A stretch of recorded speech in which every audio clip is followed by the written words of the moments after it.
네, 오늘부터 국회에서 연말 인사청문 정국이 시작됐습니다. 우선 전해철 행정안전부 장관 후보자와 권덕철 보건복지부 장관 후보자가 인사청문 검증대에 올랐는데요. 네, 청문회장에서는 내년에 있을 보궐선거 관리와 코로나19 백신 문제 등을 놓고 공방이 오가고 있습니다.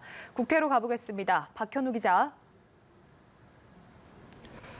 네, 국회에서는 인사청문 전국에 막이 올랐습니다. 첫날인 오늘은 전해철, 권덕철 두 후보자에 대한 인사청문회가 각각 행안위와 복지위에서 진행되고 있는데요. 우선 전해철 후보자는 민주당 소속의 3선 현역 의원이죠. 문재인 정부 들어 지금까지 입각한 현역 의원들의 사례를 살펴봤을 때 특히 전 후보자는 친문으로 분류되는 데다 직전까지 국회 정보위원장을 맡을 만큼 중량감 있는 인사이다 보니 무난히 청문회를 통과할 것이라는 게 여권의 전망입니다. 반면 야당은 내년 서울과 부산 보궐선거 등 중요 선거가 있는 해인 만큼 친문 핵심으로 꼽히는 전 후보자가 선거관리주무부처의 장을 맡는 게 적절한지 등을 전 후보자를 상대로 따져 묻고 있습니다. 코로나 대응 계획 관련한 여야 의원들의 질의도 이어졌는데요. 전 후보자는 사회적 거리두기 3단계 격상은 신중해야 할 것이라면서 자영업자 등의 임차료 부담을 덜기 위해 국유재산 등의 임대료를 한시적으로 인하하는 방안을 검토하겠다고 밝혔습니다. 권덕철 후보자에 대한 인사청문회에서는 코로나19 백신 확보 관련한 창과 방패의 대결이 이어지고 있는데요.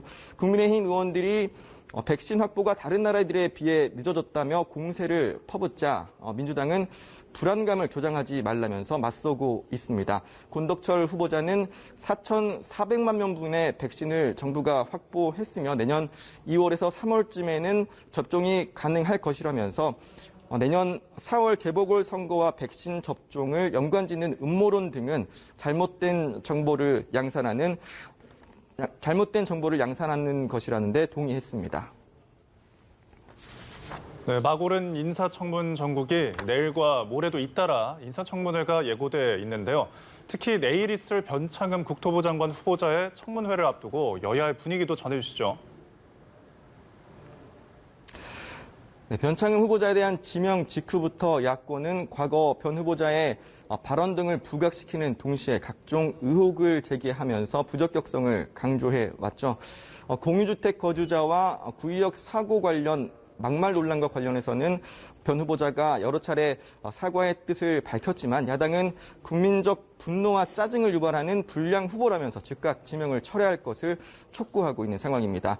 정의당도 변 후보자의 과거 발언과 관련해서는 국민적 이해와 유가족들의 용서가 전제돼야 장관 후보자로 인정할 수 있다면서 날을 세우고 있는 상황인데요. 반면 민주당은 변 후보자의 과거 발언이 비판의 소지가 있다면서도 변 후보자가 재차 사과의 뜻을 밝혔고 또 중대재해기업처벌법 등의 찬성 의견을 내는 등 노동자의 산업 안전에 대한 제도 개혁 필요성을 강조하는 변 후보자의 현재 생각도 객관적으로 평가할 필요가 있다면서 변 후보자를 두둔하고 있는 상황입니다. 내일 있을 변 후보자에 대한 청문회에서는 관련 공방이 뜨거울 것으로 예상되는데요. 이어 모레 있을 정영애 여성가족부 후보자에 대한 인사청문회에서는 성추행 의혹을 받는 고 박원순 전 서울시장과 오거돈 전 부산시장에 대한 입장이 주요 쟁점이 될 전망입니다. 이런 가운데 여야는 오늘 오후 열리는 윤석열 검찰총장의 정직의 적절성을 따질 법원의 판단에도 촉각을 곤두세우고 있는 모습입니다. 지금까지 국회에서 연합뉴스 TV 박현우입니다.